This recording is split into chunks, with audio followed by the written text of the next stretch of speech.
نواز شریف نے پاکستان کے 22 کروڑ عوام کو اپنا کنبہ جان کر خدمت کی، چاہے وہ کے پی ہے، چاہے وہ بلوچستان ہے، یا وہ مہران کی وادیاں ہیں۔ ابھی جب سیلاب آیا پچھلے سال، پورے سندھ میں ایک سمندر تھا، بلوچستان سیلاب میں ڈوب گیا تھا، کے پی میں بے پناہ تباہی ہوئی۔ نواز شریف کے حکم پر میں اور مخلوط حکومت کے حکم پر میں جگہ جگہ گیا، اور نواز شریف کی ہدایات کے تحت وہ مجھ سے ہر بار پوچھتے تھے کہ آج کہاں گئے ہو، آج کہاں گئے ہو؟ وہ وطن سے باہر کس نے بٹھایا ان کو؟ میں آج آپ سے سوال کرنے آیا ہوں کہ وہ شخص جس نے اتنی ایمانداری سے اور خلوص سے اس قوم کی خدمت کی، اس کو ثاقب نثار اور اس کے سازشی ٹولے نے اس کو پاناما کے بجائے اکاما میں سزا دلائی۔ جھوٹ پاناما میں 400 لوگوں کے نام ہیں، کسی اور کو پاناما میں عدالت عظمیٰ نے نہیں بلایا، ثاقب نثار نے نہیں بلایا، صرف نواز شریف کو۔ اور نواز شریف کو جب پاناما میں ان کو موقع نہیں ملا تو پھر اکاما میں سزا دلوائی، اور پھر سپریم کورٹ کے ایک جج کو ہدایت کی کہ وہ سپروائزری جج ہوگا، اور پھر جو ماتحت عدالت تھی نواز شریف اور اس کی بیٹی مریم نواز نے 100 پیشیاں بھگتی، دن رات شام تک وہ کیسز لگتے تھے۔ نواز شریف سر پہ ٹوپ پہن کر نہیں بھاگا، بیماری کا بہانہ نہیں بنایا، دہشت گردی کا بہانہ نہیں بنایا، اور گھر پہ چھپا نہیں۔ اس نے کہا کہ میں نے پاکستان کی خدمت کی ہے، تم جو چاہے کرو، مجھے تاریخ اصل میں مجھے یاد رکھے گی، میری خدمات کے حوالے سے کوئی میری خدمات کو چھین نہیں سکتا۔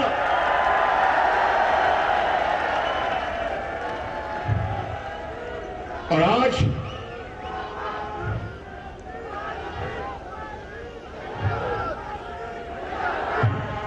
مجھے یہ بتاؤ میرے بزرگوں اور بھائیوں اور میری بہنوں، یہ خانہ کعبہ کا جو گھڑی کا ماڈل ہے، یہ نواز شریف نے تو نہیں چوری کیا تھا۔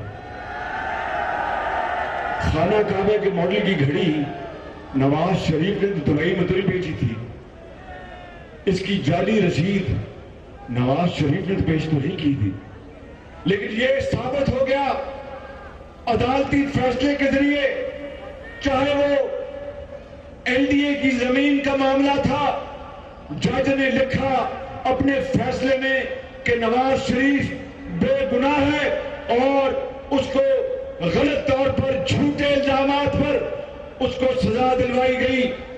اور اس وقت یہ اچھل کے کہتے تھے کہ جج کا فیصلہ ہے، خوشیاں کرو، مٹھائی بانٹو، نواز شریف ڈسکوالیفائی ہو گیا۔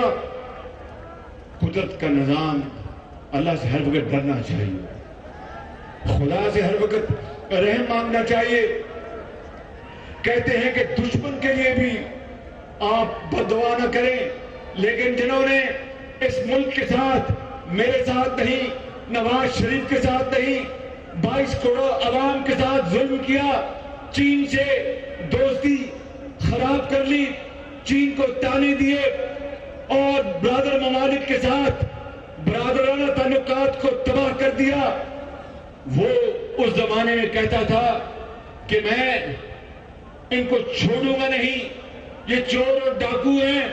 اور عدالت کوئی بھی فیصلہ دیتی تھی کہ ہم عدالت کو سلوٹ کرتے ہیں۔ آج اگر عدالتیں کوئی فیصلہ دے رہی ان کے خلاف، ہم نے تو کوئی اس بارے میں ایک لفظ نہیں کہا کہ تم سے یہ بہت اچھا ہوا۔ ہم کہتے ہیں کہ خدا سے ڈرنا چاہیے، اس سے رحم مانگنا چاہیے، اور اگر موقع ملے تو اس غریب قوم کی حالت بدلنے کے لیے اپنا خون پسینہ لگا دینا چاہیے۔ میں قصور والوں آج آپ کو یہ بات کہنے آیا ہوں کہ اگر اللہ تعالیٰ نے موقع دیا، نواز شریف جلد واپس آئے گا، خدا نے آپ کے ووٹوں سے نواز شریف کو وزیر اعظم بنایا، تو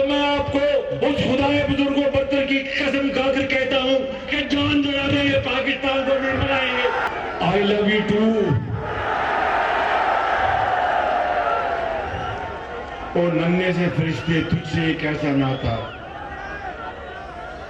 مجھے خود پتا نہیں مجھ سے تمہیں پیار کیوں ہے۔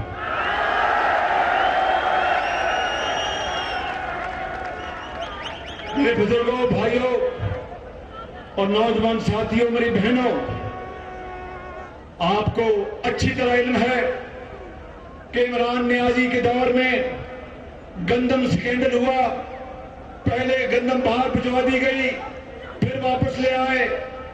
چینی کا سکینڈل ہوا، پہلے چینی باہر بھجوا دی گئی، پھر واپس لے آئے، اور اربوں ڈالر پاکستان کے تباہ کر دیے اور چند لوگوں نے جیبیں بھر لی۔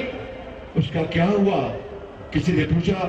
رات کے 12 بجے عمران نیازی یہ کہا کرتے تھے میں نے کمیشن بنا دیا ہے، اس کو نہیں چھوڑوں گا، اس کو نہیں چھوڑوں گا۔ اس کا کیا نتیجہ نکلا؟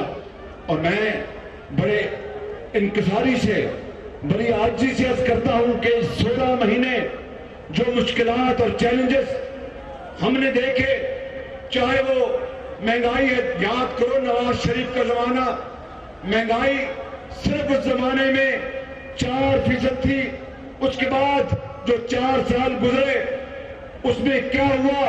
اور جب مجھے یہ بوجھ، یہ ذمہ داری ملی تو مجھے علم تھا کہ حالات خراب ہیں، لیکن مجھے اس کا علم نہیں تھا کہ حالات اتنے خراب ہیں۔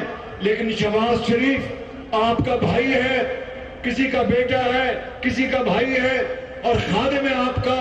میں نے پرواہ نہیں کی، اللہ تعالیٰ سے مدد مانگی کہ یا اللہ مدد کر، بہت مشکل حالات میں مجھے یہ ذمہ داری ملی ہے۔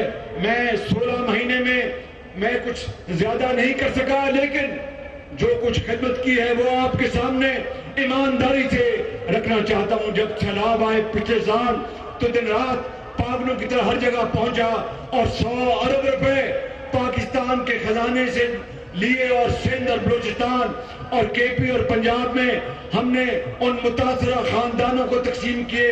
لیکن آج بھی وہ متاثرہ خاندان وہ متاثرہ ہیں، ان کے لیے کئی 100 ارب اور چاہیے۔ پھر میرے بزرگوں، بھائیوں اور نوجوان ساتھیوں اور بہنوں، پھر ہمیں اللہ تعالیٰ نے اس سال گندم کی ریکارڈ پیداوار دی ہے۔ 10 سال میں یہ سب سے بڑا ریکارڈ گندم کا پیداواری ریکارڈ ہے۔ یہ اس مالک کا کرم ہے۔ اس سال امید ہے کہ کپاس پاکستان کے پچھلے کئی سالوں کے مقابلے میں زیادہ ہونے والی ہے۔ اور پھر میرے بزرگوں اور بھائیوں، میری بات غور سے سنو۔ IMF آپ سمجھتے ہوں گے کہ یہ کس بلا کا نام ہے؟ یہ ایک ادارہ ہے، جب کوئی ملک کی کشتی، معاشی کشتی ڈگمگاتی ہے تو وہ ملک IMF کے پاس جاتا ہے۔ پچھلی حکومت عمران نیازی کی IMF کے پاس گئی اور جا کر معاہدہ کیا اور پھر اس معاہدے کو توڑ دیا۔ توڑ کر جب ذمہ داری ملی تو بہت مشکلات تھی۔ میرے پاس 2 ہی راستے تھے کہ خدا نہ خواستہ پاکستان ڈیفالٹ کر جائے۔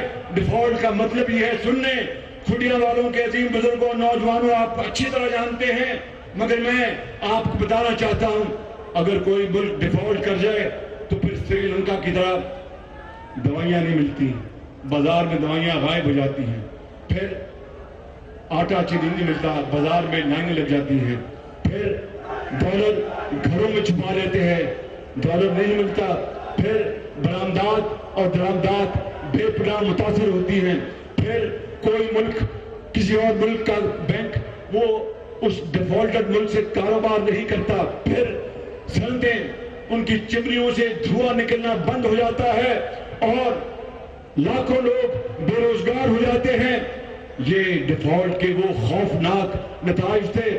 مجھے وہ خدائے بزرگوں برتر جانتا ہے کہ رات کو بعض اوقات نیند نہیں آتی تھی اس خوف سے کہ اگر ڈیفالٹ ہو گیا تو کھڈیا کے لوگ مجھے معاف نہیں کریں گے، یہ میری بہنیں مجھے معاف نہیں کریں گے، یہ میرے بزرگ مجھے معاف نہیں کریں گے، میری قبر پر بھی یہ لکھا جائے گا کہ شہباز شریف کے زمانے میں ڈیفالٹ ہوا۔